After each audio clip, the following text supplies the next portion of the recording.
One thing that's really bugged me about the Cell Saga is how Future Trunks never really got his victory. I felt like this was really his arc and Gohan just kinda took it from him. So what if that wasn't the case? What would have happened if Future Trunks went into the same transformation that Gohan once did against Cell, but this time he would go into it after Gohan did?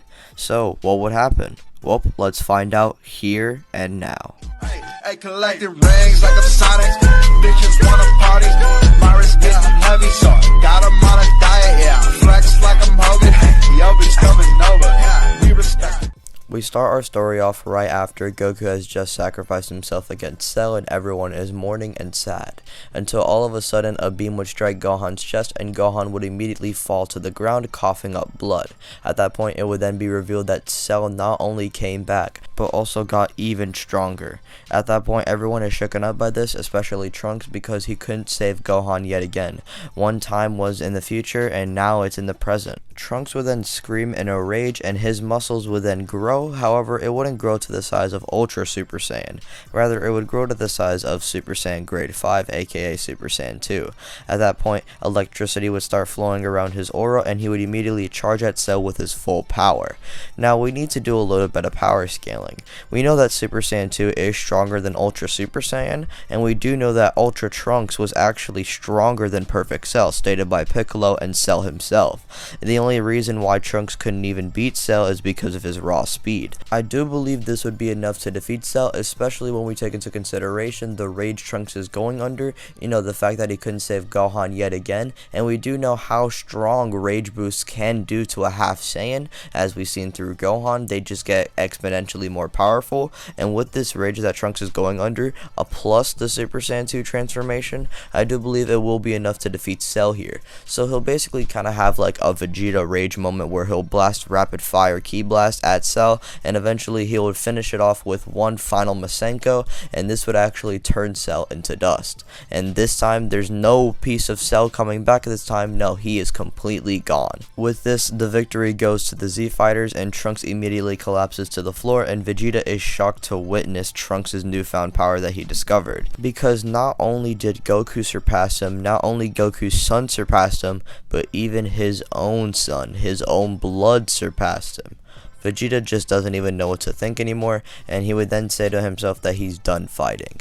At that point, the others would then get the Dragon Balls to basically go ahead and revive Gohan. Now, while the alive Z Fighters went to go ahead and get the Dragon Balls, Gohan and Goku were basically talking while they were dead, and Goku would tell Gohan that he is not coming back. And so, before Gohan is revived, Gohan would say his final goodbyes to Goku, and Goku would then say to Gohan that it is left up to him to defend Earth, because sure, Trunks may have powered up there, but Trunks has another timeline to defend himself, and you need to defend, well, this timeline. And so Gohan would make time for fighting while also studying to become a scholar, and basically he would find that balance a lot earlier in his life, and this means during the 7-year time skip, Gohan will be training, and eventually Goten would be born, and Gohan would be training Goten even harder than he did in canon. Actually, let's backtrack a bit before we get into the 7-year time skip. Trunks would still go back to his timeline, and he would still defeat 17, 18, and Imperfect Cell way easier than he did in canon. And after he basically does that and does some rebuilding, he would explain to Bulma the tales of what he did in the past, and basically we would then eventually cut into the Future Buu Saga, which actually goes down a lot easier than it did in canon for Trunks. He would have mastered Super Saiyan 2 way earlier than he did in canon, and he would be way stronger than his canon self, and so he would easily defeat Deborah and Babidi. This time Shin wouldn't die, and at that point everything would be kind of fine in the future. We would then cut to the past timeline, and this is where we would get into the 7-year time skip. The new Z Fighters, aka Gohan, Piccolo, Kid Trunks, Goten, and Vegeta would be all intensely training, not together but kinda by themselves, with Vegeta training with Trunks and Goten training with Gohan, and at times Piccolo, Gohan, and Goten training together. Now, due to the extra training that Goten is going through, Goten would actually unlock Super Saiyan a lot earlier, and eventually him and Trunks would still have that friendship, and when he shows off Super Saiyan to Trunks, Trunks would be kind of jealous of this, and this would give him motivation to unlock Super Saiyan himself, and he too would unlock Super Saiyan. And this would basically kind of be a bouncing effect between Goten and Trunks, where they would both try and get stronger than each other, and this would lead into both of them being stronger than their canon selves, and they would actually be equal rather than one being stronger than the other. During this time skip, Vegeta, understanding that Trunks too has also surpassed him, he wants to actually try and surpass all of his limits and surpass not only Trunks but also Gohan and Goku. And so during these 7 years, he would actually discover Super Saiyan 2, and he would actually learn to master it. And during this time skip, Gohan too would also master Super Saiyan 2, and both Vegeta and him are actually really close in power. Now, Videl and Gohan still meet in training, and eventually the World Tournament starts. Like in canon, Piccolo, out of respect, would back down from Shin, and like in canon, Gohan still gets his energy absorbed. With this, Gohan and the others chase down Spopovich and Yamu, and when they do, they encounter Deborah, who eliminates Kibito and spits on Krillin, but at the last second, Piccolo manages to dodge the spit, but just barely. Everyone then heads to Babidi's hideout, and Piccolo would decide to go first, and he would then fight Pui Pui. He would make very quick work of him thanks to his training with Gohan and Goten, and Pui Pui would then be eliminated, and we would move on to the second fight, that being Vegeta versus Yakon. Vegeta would then defeat him, similar to how Goku did, and eventually Gohan versus Deborah would then happen, but unlike in canon, Gohan would easily dispose of Deborah and would finish him off with the Masenko that consumes him and his entire body. Deborah is dead, and after this, Vegeta tells everyone to get out of the hideout, and Shin quickly teleports everyone except for Vegeta because he has a plan of his own. He then proceeds to destroy Babidi's entire hideout, which then consumes Babidi himself, killing Babidi and the release of Boo. Boo's egg would then be taken to the Supreme Kai's world, and Shin would thank them for their help, and Kibito would then be revived to the Earth Dragon Balls, and Goku wouldn't be revived here since Goku wouldn't need to be revived. He would say his final goodbyes, and then 4 years of peace would then pass, and a purple cat would still wake up questioning about where the Super Saiyan God is. This then leads into Whis heading to King Kai's world, and Goku and Beerus would then fight each other like in canon. Goku is still knocked out, and Beerus makes his way to Earth, and Goku would wake up and would then make his way to Earth to help out everyone, and while this happens, Beerus would then check out Earth, and frustrated at the fact that there's no Super Saiyan God, he would still threaten to destroy Earth, and this leads into the Z Fighters trying to attempt to combat Beerus.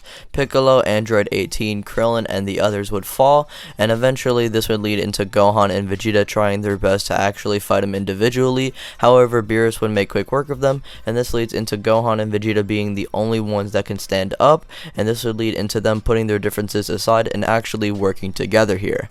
At that point, Gohan and Vegeta would work together, and Gohan would take the main charge, but whatever flaws he had and Beerus tried to go for, Vegeta would basically make that up and basically block Beerus' attacks. Although Gohan and Vegeta are actually working pretty well together, Beerus would power up into a less suppressed state, and he would proceed to then get ready to destroy Earth right then and there until Goku then arrives, and he would ask Shenron about the Super Saiyan God, and Videl is still revealed to be pregnant, and the 6 Saiyans still join arms like in canon, forming the Super Saiyan God, that being Goku. And we all know what happens after. The two gods would then clash, and Goku would eventually tire out, but he would satisfy Beerus, and because of this, Whis would then revive Goku while he's unconscious, because he can't have Beerus' rival being dead now, and because of that, Goku would stay on Earth and basically live out his life on Earth, while also trying to figure out this Super Saiyan God power. Like in canon, Vegeta still trains with Whis, and 6 months later, Goku would eventually start training with Vegeta, and these two would eventually be on the path to learning Super Saiyan Blue. Meanwhile, Gohan would basically keep up his training to try and protect his wife and his new daughter, and also the Earth in general, and would also train with Piccolo from time to time, and Goten would also keep up his training along with Trunks, and obviously Goku and Vegeta would obtain Super Saiyan Blue eventually, and the whole entire Resurrection F portion kind of plays out as per normal, but the only difference here is that Gohan just trains a little bit harder, and Piccolo and Gohan are just slightly more stronger, and they would easily be able to handle Tagma and the rest of the Frieza soldiers. However, Frieza in his final form especially would just completely decimate the Z Fighters until Goku and Vegeta arrive, so that kind of plays out as per normal, and Gohan still has his conference, so he wouldn't be participating in the Universe 6 tournament. I feel like the tournament would kind of just be kind of boring to go over. The only difference here I can really see is that maybe Piccolo would beat Frost, but I feel like he would still succumb to Vegeta, and this would lead into Vegeta just carrying for Universe 7 until Hit arrives onto the stage, and Monaka would still defeat Hit, or seemingly defeat Hit, and Beerus would still wish back Universe 6's Earth. So with that being said, the Universe 6 tournament would conclude, And really, the other arcs we have to go over are the Goku Black arc and the Tournament of Power, which the Goku Black arc might not even potentially happen, because since Shin and Kabita are actually alive in Trunks' timeline, there's a potential idea of Trunks maybe training with the Z-Sword and getting immensely more powerful, maybe unlocking his potential by releasing the Elder Kai from the Z-Sword by accidentally breaking it, and there's a chance that Ultimate Trunks would definitely kill Goku Black. So potentially the Goku Black arc might not even happen, and the Tournament of Power might just potentially go the same. Now really, you could just leave it up to interpretation, so I'm going to leave it up to you guys. So that being said, this is where we're going to be leaving things off for right now. Thank you guys for watching. Please subscribe and hit the notification bell if you did enjoy. That way you're notified and updated every time I upload. Hit the like button, share it with your friends, comment down below, join the Discord, follow me on Twitter. And with that being said, my name is Tyler, and I'm going to get up out of here. Peace out. Thank you guys for watching once again. Goodbye.